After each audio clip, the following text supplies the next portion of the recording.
हो रही, ये अशांति क्यों हो रही, घबराहट क्यों हो रही, भय क्यों हो रहा है? केवल कहने से हो जाएगा? मैं प्रभु का हूं, ये सब प्रभु के द्वारा हो रहा है, कह तो रहा हूं, रोज कह रहा हूं, पर बहुत परेशान हूं। स्पष्ट वर्णन कह रहे हैं, अनुभव ना होने पर भी तुम्हारा संसार बंधन कट चुका है।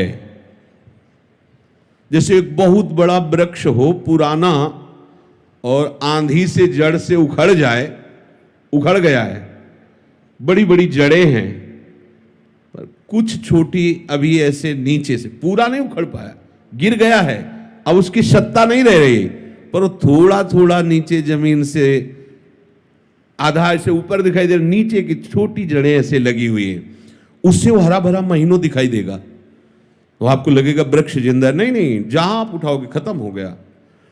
ऐसे ही हम कह तो रहे कि प्रभु का सब कुछ है, प्रभु ही सब करते हैं, तो कुछ जड़ें थोड़ी थोड़ी लगी हुई हैं। जैसे आप ये ग्रंथ किसी को दे दें, वो पढ़ रहा है, तो आपको देखते हैं, मैंने इसे दिया था, ये ग्रंथ मैंने दिया था, हम तुमको इसे जमीन में रखने को नहीं दिया, संभाल के केवल पढ़ो, दूसरे को नहीं दे सकते? मैंने दे दिया है, पर अधिकार मेरा है। यही बेवकूफी हमारे को क्लेश दे रही, अशांति दे रही है। प्रियाजू का अधिकार नहीं, इसमें अधिकार मेरा है, समझ लीजिए आप अपने। घर प्रियाजू का, संपत्ति प्रियाजू की, मैं प्रियाजू का, सब कुछ प्रियाजू का, पर अधिकार मेरा।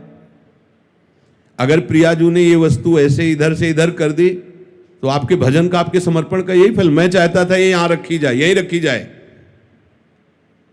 यही रखी जाए, तो आप क्या कर रहे हो? प्रियाजू को अपनी सेवा में ले रहे हो या आप प्रियाजू की सेवा में जा रहे हो? अभी आप अपना ही तो अधिकार जमा रहे हो। देख लो, ऐसा ही समर्पण है, ऐसा ही समर्पण है। गुरुजी, न कोई माता न पिता, आप। जरा सी कोई बात, वो आप हमारी अनुकूलता के लिए आप थे, प्रतिकूलता के लिए आप नहीं थे। हमने आपको समर्पण इसलिए समर्पण किया, प्रतिकूलता कैसे दे दी? यही हमारी शिकायत प्रियाजू से। क्या समर्पण है?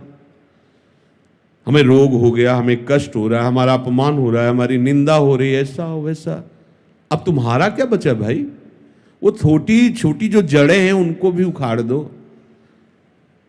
यद्यपि शरणागति से, इस भावना से, मेरा कुछ नहीं, मैं कुछ नहीं कर रहा, प्रियाजू सब करवा रहे, जैसे जो भी वास्तविक नहीं कर रहे आप। ना आप सत कर रहे हो, ना आप असत कर रहे हो, ना अच्छे कर्म कर रहे हो, ना बुरे कर्म कर रहे हो। समझना हमारी बात। आपने अच्छे बुरे कर्मों के आरोप को अपने में मान लिया है, उसी का आपको दंड मिल रहा है। और जिस दिन आप इस कर्ता भाव को श्री जी के चरणों में समर्पित कर देंगे, तो बुरे कर्म होंगे ही नहीं। इसकी पहचान है। जैसे लोग कहते, प्रभु की सत्ता के बिना पत्ता नहीं हिलता, तो हमसे जो कुकर्म आचरण हो रहे हैं प्रभु ही करवा रहे हैं। हाँ, उन प्रभु को तुम जान नहीं पा रहे हो कौन करवा रहे हैं। उन प्रभु का हम परिचय बताते हैं, उनका नाम है अहंकार। जिन प्रभु को तुम आरोपित कर रहे हो कि वो कुकर्म आचरण करवा रहे हैं, हाँ ठीक है, उनके बिना सत्ता के पत्ता नहीं हिलता। तो ये जो सत्ता आपने स्वीकार कर रखी, वो श्री कृष्ण की नहीं, वो अहंकार की स्वीकार कर रखी है। मैं ये करता, मैं। आप हटा दो इसको। बुरे कर्म स्वाभाविक उससे नहीं होंगे, स्वाभाविक संकल्प नहीं हो, क्योंकि करता ही नहीं रहा तो होगा कैसे? अब भागवतिक अपने आप होंगे, बिना संकल्प के होंगे, और ऐसे महान होंगे कि आपका मंगल, जगत का मंगल स्वाभाविक होगा। जैसे वृक्ष कुछ नहीं करता, लेकिन उसके द्वारा जगत मंगल स्वाभाविक होता रहता है। आने वाले को छाया, फल, फूल, पत्ते, लकड़ी, जो चाहे ले ले, उसके द्वारा किसी का अहित नहीं होता। नदियां किसी का अहित नहीं कर रही।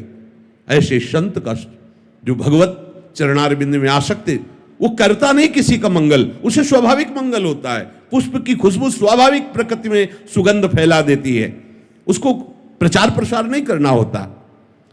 ये अहंकार, ये करना है, ये नहीं करना है, ये दोनों क्रियाएं ही हैं। करना भी और नहीं करना भी, दोनों क्रियाएं। जो महापुरुष होते हैं वो इन दोनों से अलग होते हैं। जो करना हो करा लेना, जो नहीं करना है वो ना करवाना। कितना आनंद है, अभी आनंद है। और इसका फल होगा कि आपकी जितनी सामग्री जमा है दुख भुगाने वाली या लोक लोकांतर भटकाने वाली, इस सूत्र से सब भस्म हो जाएगी। और जो नवीन है वो क्योंकि वो सब इनके ऊपर, पर चतुराई से नहीं, वो चतुर शिरोमणि है। कई बार सुनाया सत्संग में, एक ब्राह्मण बड़े विद्वान शास्त्र के ज्ञाता, जैसे आप ही सत्संग सुन रहे हो, उनकी सत्ता के बिना पत्ता नहीं हिलता। तो जो हमने दुराचार किया, गोविंद आपने कराया भोगो। अच्छा किया मैंने किया, बुरा किया गोविंद ने किया। और जबकि शुरुआत होती है कि अच्छा किया तो आपने, बुरा किया तो ये मेरा कोई अहंकार है, मेरी कोई वासना है। वो सच्ची बात है, सच्ची बात है। कोई न कोई अहं आप बचाए रखे हो, उसी से हो रहा है। चाह किसको पैदा हो रही? न स्वरूप में चाह है, न प्रभु में चाह है। तो ये जो चाह पैदा हो रही है देहाभिमान में है। देहाभिमान नहीं होगा तो चाह नाम की वस्तु नहीं होगी। बहुत सुंदर उन्होंने उपवन लगाया था, बगीचा, सुंदर बावड़ी, कुआं आदि। बैठे हुए थे, एक गाय अंदर आ गई, वो घास चरते हुए, कई फूल के पौधे भी है। यद्यपि उनका मारने का उद्देश्य नहीं था, उन्होंने से एक ईंट उठाई, ऐसे कंकड़, और भगाने के उद्देश्य सीधे उसके मस्तक पर लगी और गिरी, मर गई। गौ हत्या प्रकट हुई। वो तपस्वी थे और विद्वान भी थे। गौ हत्या ने कहा मैं स्वीकार कीजिए, अभी आपने बहुत बड़ा अपराध कर दिया। तो नहीं, हत्या तो मैंने नहीं की। हाथों में देवराज इंद्र का वास है, अलग अलग शरीर के अंगों में देवताओं का वास है। तो ये हाथ के द्वारा कंकड़ उठा के मारा जाना ये देवराज इंद्र का है, और ये ब्रह्म हत्या, गौ हत्या उन्हीं के पास, देवराज इंद्र के पास गौ हत्या गई और कहा मुझे स्वीकार करो। तो उन्होंने कहा कब अपराध हुआ है शाम से? उनका ब्राह्मण देवता ने ऐसा कि हाथ में देवराज इंद्र का वास है। उन्होंने एक धनी मानी पुरुष के रूप में गए, फल फूल भेंट करी, प्रणाम किया, पंडित जी कितना सुंदर बगीचा, किसने लगाया? मैंने, ये सब मैंने 10वें वर्ष से पानी लगा के, खाद लगा, सींच के ऐसा बगीचा, प्रशंसनीय। कुआं भी बहुत सुंदर निर्माण किया है, किसने? मैंने। ये गौ हत्या किसने की? गौ हत्या से कहा चढ़ो, इसको बहुत विद्वान बनता है। हमारी दशा कुछ पंडित जी वाली है, नहीं? बुरा आचरण हुआ भगवान ही कराते हैं, सही आचरण हुआ पोस्टर में लिखवा दिया, नहीं चलेगा, नहीं चतुराई, चतुर शिरोमणि से नहीं चलने वाली।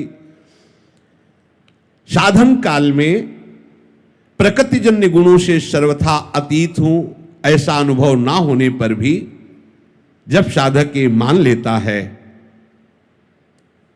कि मैं प्रभु का हूं, अब मेरा सारा भार प्रभु के ऊपर है, प्रभु मुझे जैसे चलाना चाहे वैसे चलावें। यद्यपि अभी समर्पण नहीं हुआ, ये समर्पण की भावना बन रही, तो हमारे अंदर जो संकल्प विकल्प है वो बंद नहीं होंगे। ध्यान रखना, हमारे अंदर चाह का जो क्रम है वो बंद नहीं होगा, हमारे अंदर जो संसारिकता वो बंद नहीं हो जाएगी। अच्छे से समझना।